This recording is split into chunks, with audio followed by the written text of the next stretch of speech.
Okay, so there's a few new faces and a few old ones. So just for the sake of the new ones, we'll give a little bit of an introduction. My name's Geeta. I created Rewind Your Mind. I am a therapist for over 10 years now. And I also decided to take, let me just admit this person, to take my learnings of therapy into the corporate world, mainly construction. So I'm now helping people, hopefully helping them in corporate institutions with their mental health. And it's just something I've got an absolute passion for, and really trying to drive through that your safety is very much dependent on your mental health as well. More people adding. So Jag, do you want to introduce yourself? Yeah, will do. Hello, everybody. So my name is Jag Kumari, and I am the CEO and a health and safety consultant for Audit Compliant and Profit. And we specialize in the construction industry. And what we do is we ensure that companies know what their responsibilities are so that we mitigate the risk of fines and claims against them. And just to make sure that their workers go home safe every day and they're happy and their lives are fulfilled because everything was great at work. Yep. Brilliant. Okay, so we've got quite a few new faces in here today. Welcome everyone for those who've just joined. We've just introduced ourselves, so sorry you've missed that. But yeah, quickly, I'm a mental health consultant and Jag is a health and safety consultant, right? Yep, got that right in the basics. Okay, so I'm just going to share my screen with you. Today we're going to talk about the stress bucket, and the main thing that that Jag and I don't know why I said that, are trying to get through is the link between health and safety and mental health and how they are connected, which is why we're talking about the stress bucket today. And as I continue, you'll see the absolute link of what could go wrong or not on construction. I need to share my screen with you. So while you're just doing that, so today's topic for Construction Safety Week was supposed to be emergency preparedness. And so the reason why we chose stress was because we do feel like it's an underlying cause for nearly everything that's most injuries that are happening in the industry at the moment and general workplaces as well. So we thought, why not actually focus on something that normally people wouldn't focus on, where typically we'd be looking at a rescue plan. We thought, let's look at being preventative instead. Yes, that's the key word. I normally get called into companies to say, oh, something's happened on site. This person has had a panic attack, or someone is talking about suicide. Can you please come in and fix? And I get so angry because it's not about fixing afterwards. It might be too late. It's all about preventing before you get to that stage. So yes, Jag and I are on the same page there. Prevent, prevent, prevent. Okay, so my screen is sharing. I hope you can all see me and still see the screen. And what I've done basically, let's just go through. We've covered Monday, Tuesday, Wednesday, Thursday, Fridays, emergency preparedness for both physical and mental health. And we shared some key statistics in one of our previous videos, which is quite shocking as well. Now, I wanted to talk about the stress bucket, and I specifically created this a day in the life of a construction worker. So obviously some of it isn't going to be 100% true to you, but normally when I do these sessions, people will tell me, get outside of my head, or they say, did you copy and paste my life story? Where is it? Let's get you, please, mate. Oh, sorry, did someone say something? Hello?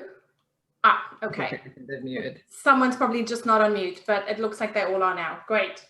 Welcome, whoever's just joined. I think it was Jude. So yeah, this is the day in the life of a construction worker. Now, earlier in the week, we talked about stress and how stress can sneak up on you, and it compounds, and you just don't necessarily realize it. You think, oh, okay, it's the same story every day. I can deal with it. It's work stress, you know, sometimes it's a little bit more rough, sometimes not. I can deal with it. The boiler broke, oh, just something added on, I can deal with it. The kids are having problems at school, oh, yet another thing added on, I can deal with it. I deal with these things all the time.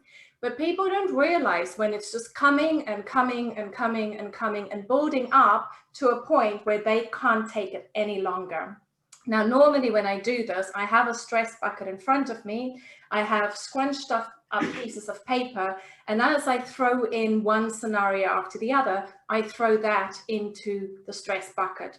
But we try to do it on video, and you either just see the bucket and not my head, or you see my head and not the bucket. So we decided to scratch that, and you're just going to have to use your imagination. So the idea about a stress bucket is we all have a certain amount of stress that we can deal with. Jag's stress might be the size, her bucket might be the size of the bucket you see on the screen. My bucket might be the size of a car. Someone else's bucket might be the size of a house. We don't really know, well, we don't know how big our buckets are and when it will overflow until you're overflowing. But everyone's got a different size. So this is why you'll get someone who says, look, I'm happy to, I don't know, work as a janitor. I don't have to do too much. I come in, I've got my roster, I do everything on the roster. It's simple, it's easy. I don't have any stresses. I don't need to think much about it. I know my job, I know what to do. And then you get someone else who wants to be the CEO of a company. They can handle a lot more stress. They're like, yes, I can be a leader. I want to do this, and I can add all these things and I can deal with it. And then you get, I don't know, the president of a country, President Trump, and he's got a whole team of people behind him. So he knows his bucket will be a lot bigger and he can take on even more. Now, as the stress falls up in our bucket, imagine this bucket is filling up with water. Now, when you start with a stressful period, your bucket might already be, I don't know, a quarter of the way full with water. That's your stress. And as your stress gets added on, this bucket is filling up and filling up and filling up and filling up. You don't know really when it's reaching that boiling point or that overflowing point. But I want to give you this example of a day in the life of a construction worker, so you can see how easily this can happen. So imagine your water's at a quarter level, and now, why isn't it skipping? There we go. Then we've got, so let's say you start working for a new company or on a new project. Now that is already causing you stress because, you don't know, are you going to get on with the people? Can you do the job? How much is there to learn? So that's causing you even just a little bit, but it's causing you some stress. Then you realize now you have a long commute. Obviously now people don't really, because not everyone's commuting at the moment, but you might even live in a different country or a different town. So your family is away from you. You are at work Monday to Friday, go home Saturday, Sunday, and then come back again Monday to Friday. So that's causing you stress. Next up, like I said, you only see your family on weekends, which means during the week, there's all sorts of other things happening for you, which I'll get to. Then you realize your job is actually quite stressful. There's a lot of pressure. It's deadline after deadline after deadline. So it's piling on. Your bucket is filling up. All of a sudden you have a fallout with a colleague, It's like out of the blue, or you've just never gotten on with that person and it's just causing that friction constantly, and then you have this blowout. Next up, you are exhausted when you get home. You're so drained because in construction, people tend to work for long hours. So you can't really spend time on your family, even if it's just on a phone call. You don't have time to go and exercise or really look after yourself. You're just shattered. I'm going to say, this is pretty much we've just done a whole day, right? And I remember when you started doing the stress bucket, I was sitting there like, oh my God, that was my day when I worked full on as a health and safety group advisor even. That was my day every day. I was like, oh my God, all these things were just adding up every day, and to the point where there was a burnout in the end. And in the end, we'll see as we go on. This isn't even half the day yet, you'll see. Yeah. Okay, so now when you get home, your bad habits kicks in. Maybe you're away from your family, so you start eating ready-made meals. Your breakfast was a bacon butty, your lunch was McDonald's or canteen food, your dinner is a ready-made meal. It's not healthy, it's not nutritious food. That causes stress on your body. You're smoking, you're drinking, you're going out to the pub just to have some sort of social life. So it's all adding to your stress, and this bucket is just filling up. Then you find that your kids have problems at school and you're like, oh, just yet another thing. I have to go and deal with it and talk to the kids. Your wife is annoyed because you're just never there. She feels like she's doing everything by yourself, and you feel, I'm just at work the whole time trying to make money to support my family. So again, there's a bit of friction and relationship problems coming in. Then on top of that, you find that one of your close family members have got cancer, or maybe they've got COVID, you know, that causes stress. All of a sudden you're fearing for their lives, you're worried about the rest of the family's lives. Maybe you need to take time out to go and help this person, and you can't really afford time out because you need to make money. So you take time out and go and help to make arrangements. Now it's winter, all of a sudden on top of all this, you get flu. And you don't have time for flu. You don't have time to be sick. You've just taken time off to help this family member. So you can't afford the time out, and you keep pushing through. You keep on working, no matter how sick and poorly you feel. Can you imagine how full this bucket is already? At this stage, would your bucket be overflowing already? Or is it near overflowing? It's definitely really filled up already. Yeah, this has become like a normal way. This has become a normal way of life for most people. We don't realize it's not normal. You just don't, you don't realize that that's what's happened. It's also because all these things happening, you're just like, well, these things happen all the time. It's okay, I can deal with it. And everyone else has got the same problems. Yeah. You know? Everyone else has got the same stresses. Everyone else is complaining about the same things. So it becomes really normal. Yeah. So now your skin is breaking out. You have aches and pains all over your body because stress can cause all sorts of illnesses. It can cause your pores to clog up. It can cause your immune system to weaken. All sorts of things are happening, and you get, I don't know, stomach cramps, or you feel nauseous, or you've got all these aches and pains in your body. Now, this bucket is definitely overflowing by now. You don't focus and concentrate at work at all, which means, especially in construction, you might start making mistakes, which can be detrimental. You're laughing. Why are you laughing, Jay? Yeah, because this is the point where it's loads of coffee and Red Bull and that other new energy drink or whatever. You just see the guys walking around with these large cans. I'd be around with coffee. But like, yeah, you're just obsessed with continually trying to just stay alert, stay awake, stay energized. You know, you're kind of like having, you know, you're taking things to keep you running almost. Yeah. And again, your mind isn't focused on work, so you take risks. You make mistakes, you forget to hook yourself on, or forget to wear your goggles or your gloves or whatever that may be. And there are loads of times that happens. People will go on site and I'm like, why aren't you wearing your glasses? They're like, oh, I didn't even realize I didn't have them. And it's really minor, like they're not meaning to leave them behind, but they're just not present to making sure they've got everything they need with them. Especially if they need to have their goggles, or they're like cutting like they're using abrasive wheels or something. They'll take the risk. You know, they'll be like, and put someone else at risk as well. To the storage, you know, to the material storage area to get what I need, and they'll be like, oh, it's only going to take 2 minutes. Yeah, just quickly, and then it's that 2 minutes can be detrimental to you or someone else you're working with. Okay, so this bucket is overflowing. Your supervisor notices you're not concentrating and making mistakes, so he actually gives you a warning. Now you're worried even more, because now you're fearing your job security. Am I going to lose my job? What if I can't cope anymore and I keep making mistakes? I can't help that I'm forgetting. It's just happening. But you don't realize it's because of all these things piling up.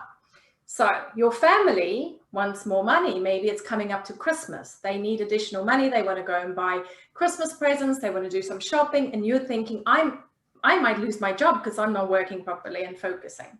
So you have sleepless nights. Now, the sleeplessness has another effect on your mental health. Construction workers overall don't sleep very well. Normally, they sleep about 6 to 7 hours from what I've seen on construction sites. 7 hours, that sounds like loads. Well, what I've seen on night shift, it's probably 6 hours. And day shift is 5 to 7 hours, so it's not a lot. And you can just imagine how you feel when you've not had enough sleep. So the next morning you're irritable, you are snappy, you just feel like your head is really, really thick. You're again not concentrating, you can't focus, you can't stay alert, everyone's annoying you. So that's added on. So during the day, you are riddled with anxiety. Maybe you've already got the shakes, you feel that nausea, you're just not feeling right. So you've got physical signs showing as well. And then fear and worry at night and unable to sleep, rolling around on your bed. All of a sudden, out of the blue, you have a panic attack at work. First off, you think it's a heart attack because it seems to feel the same. Everyone's all over the place. They call the ambulance comes and fetch you. You are an AENE, and they find out it's a panic attack. The worst thing about a panic attack is once you've had one, at the start, it's so much that your body is trying to deal with that it's building up that anxiety and that stress that it can cause a panic attack. Once you've had that, you no longer have the fear of all the buildup of stress. You've actually got a fear of having this panic attack again because it's such an awful feeling. So now you've got a fear of a fear. That's basically what a panic attack is. So because you've got this fear. Someone that happened. Oh, sorry. No, say that again. I knew someone that happened to, and he had a panic attack. And actually, it wasn't even the fear of the fear. He was also embarrassed.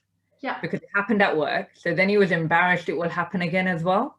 So he was. That's why they have a fear, because they like, everyone's going to see it. Everyone's going to think I'm weak. Everyone's going to think, what the hell is wrong with this dude? So it is not just, well, the embarrassment is part of. Honestly, this guy, he was so embarrassed it was a panic attack. I think he would have preferred it if it was a heart attack. That's how bad embarrassed he was. And I was like, oh my God, are you serious? Yeah, crazy. But like, it was only a panic attack, but like he knew it. Yeah, no, a panic attack is awful. It's, I hope none of you have ever experienced it or will. I have. It's really not the best thing in the world. So now you are actually getting booked off for stress. The company and your doctor is saying you need time out. And your mind's thinking, if I don't work, I don't get paid. So now you're actually stressed even more and you're booked off for a whole month. And you should have done something way before so that your bucket doesn't overflow, but you decided to keep pushing on because you didn't realize this is not normal, because you didn't have coping strategies in place, because you weren't aware of what's happening. So next up, now you have no income because you're booked off from work. And all of a sudden, cherry on the top, your wife is fed up and she asks for a divorce. It's like, I'm done with you. I've had it. You're never at home. You don't have money. You don't look after us. And all of a sudden, it just all blows up in your face. And finally, you have a mental breakdown. This might be burnout. This might be severe fatigue. This might be whatever that mental breakdown would mean for you. Or worse, you have a heart attack. And I think, yes, sorry. Go for it. I'm just going to say the heart attack rate has got higher over the years, but the worst part about it is that the men who are having heart attacks are actually younger and younger. It's like late 30s and early 40s, which is shocking. You know, like, you know, it's just really sudden and you're like, wow, how did that happen? Where did that come from? And ultimately, you know, it was stress. The families will say, yeah, he was just really stressed out. He was really working really hard. He was such a conscientious person. He was trying to help everybody all the time. He was like a really great guy, but he was just really stressed. Yeah.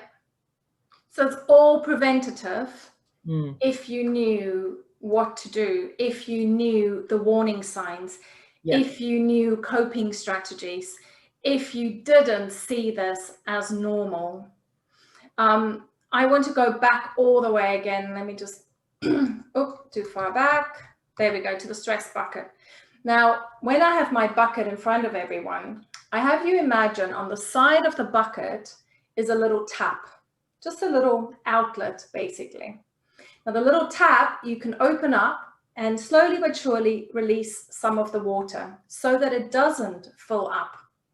And that's what coping strategies really is. We've got a little tap on the side that we can open up that helps us to release all the stress that keeps piling in so it doesn't overflow. So the moment you realize, oh gosh, it's getting too full, you open that tap more.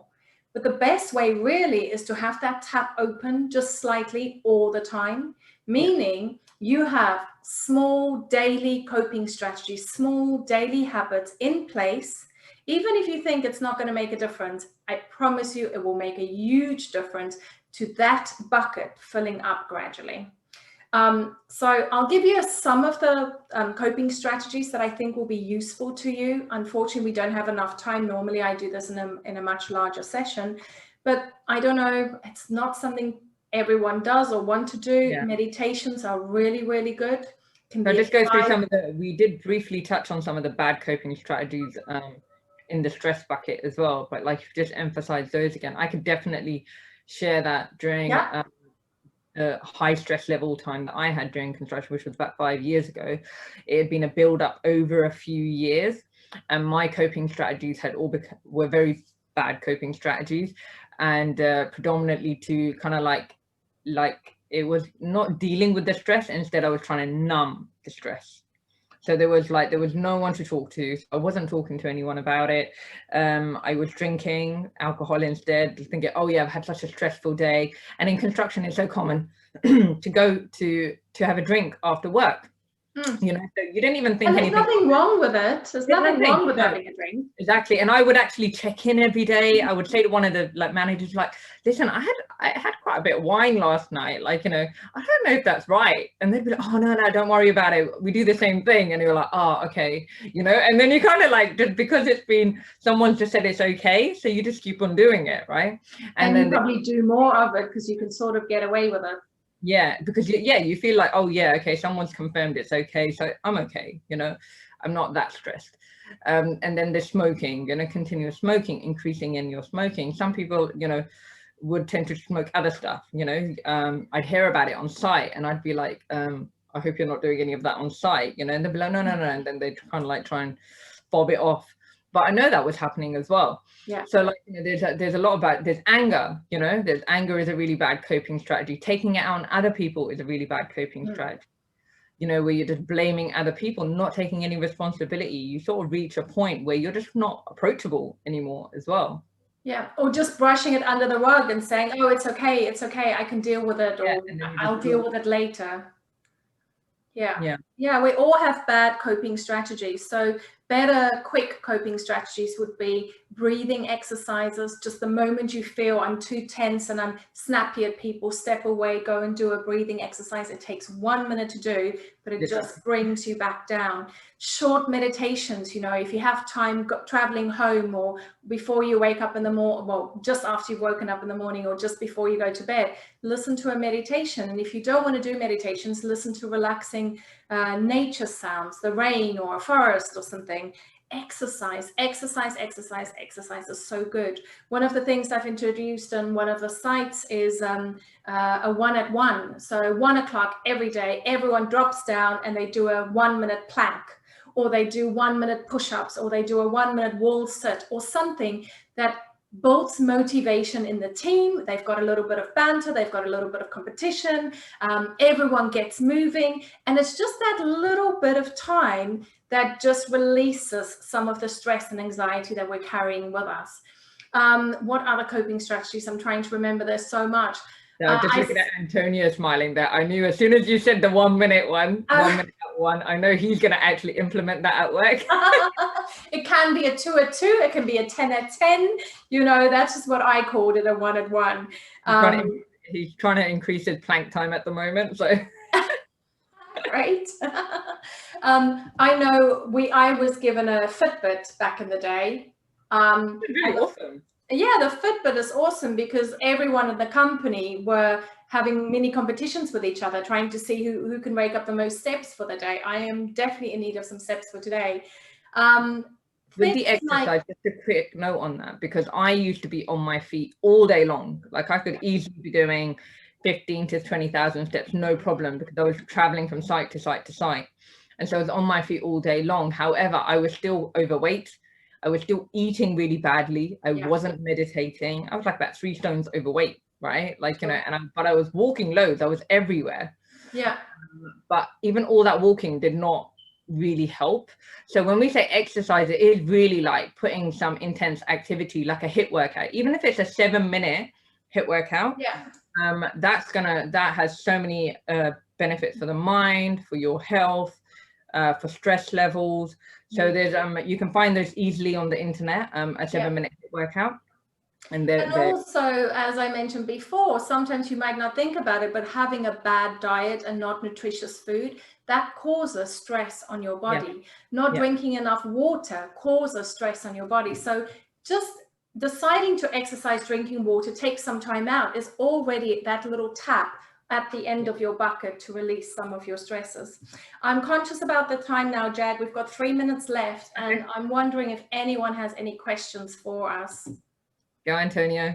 Unmute. Hey. Hey. This isn't really a question. This is more of some insight that I found. Yes, so please. Jack knows me. We've done some personal development work together. And if you could go back a few slides to, I guess, the bucket, how it all started. Yeah. And something that I really saw while you was going through this, and this could be something that a lot of people can relate to, is that I'd say the first thing that people can really do is just notice where you are on this stage of thing that's whatever's going on for you at work, whatever the stress is. And I'd say the first thing to actually do is notice what it is. And then from there, you can actually just seek out some advice and just talk to people. And that could be people in your family, work, friends, or when you say, hey, this is what I'm dealing with, and it's not something that you want to be attached to, so it kind of just releases that just from saying it because you want to do something about it. 100%. Absolutely. 100. I spent a good part of, I'd say, 5 years just building up this stress bucket because I wasn't aware. Right, so that's the reason why when Geeta showed me the stress bucket, and I was like, oh my god, we have to do the stress bucket, because people don't realize this is actually stress, like all these components are building on the stress, because that was my life at one point, and I didn't realize that was going on. And I actually didn't even though I'm very confident, I didn't actually have the confidence to speak about the stress, because I was actually quite ashamed about it. I was just like, oh my god, I can't share this with anyone. I'm supposed to be, you know, a senior manager. I'm supposed to be this and this and this. I can't really share this, you know.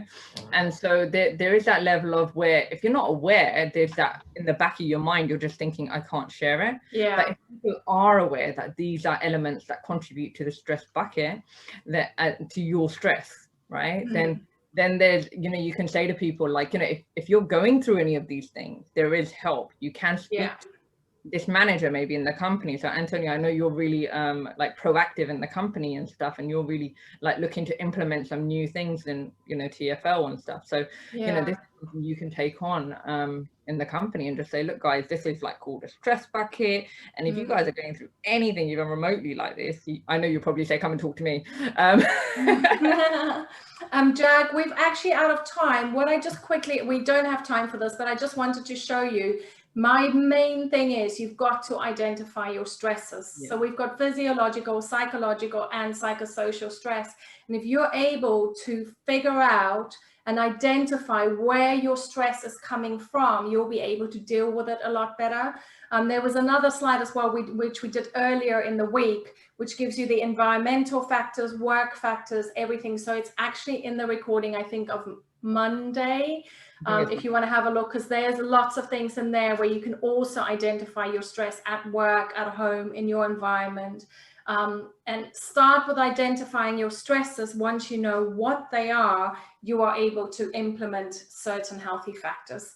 So that's brought us to the end of our session. I've added these links into the chat.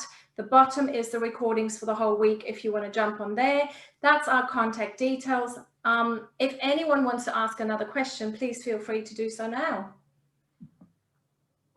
You can do in the chat as well if you want. Don't know if you can see the chat, Jag. Yes, Hilton, go for it. Yeah, I'd just like to say that in my life as being a builder, I can identify with a lot of these actual, you know, the stress bucket. And I think the thing what saved me from, you could say, my breakdown was exercise.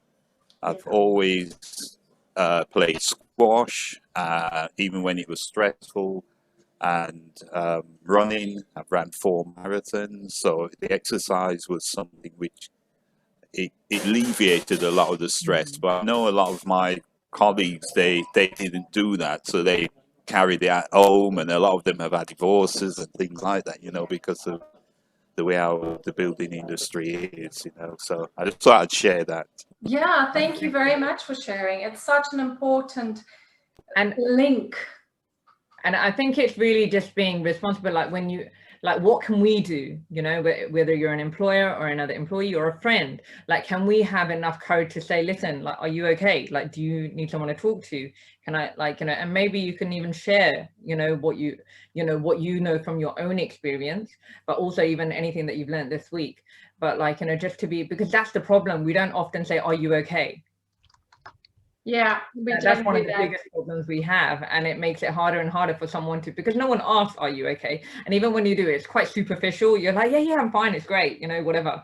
You know, no one really feels like they can genuinely share with you if they are going through something at home. And it's just really, I think what we wanted to really bring to light was people are dealing with so much stress outside of work. And then you've got someone like, then you've got the construction industry, which is really stressful as well. They're going to clash if there's no coping mechanisms in place, if there aren't any good habits in place that keep everyone sane and able to remind people to breathe. I remember when I left the construction industry to work for myself, most people that I met would actually say to me, Jag, breathe. And I'd become so accustomed to just speaking so fast and not breathing. And I'd be like, oh, and it was just such a weird thing for people to say, but I'm like, yeah, but I'm a human being, I'm supposed to breathe, right? And it was really just getting present to, wow, like that. And that obviously causes more anxiety as well, if you're not taking regular breaks to really breathe and just to slow down. And so, yeah, it's just tiny little things like that, really. But yeah, if you can even ask anyone if they're okay and start a little club to say, shall we all have a 7-minute hit in the morning or something like that? You can, nowadays, everyone's doing it on Zoom. They just put their Zoom windows on together, like just get creative. Yeah. Absolutely.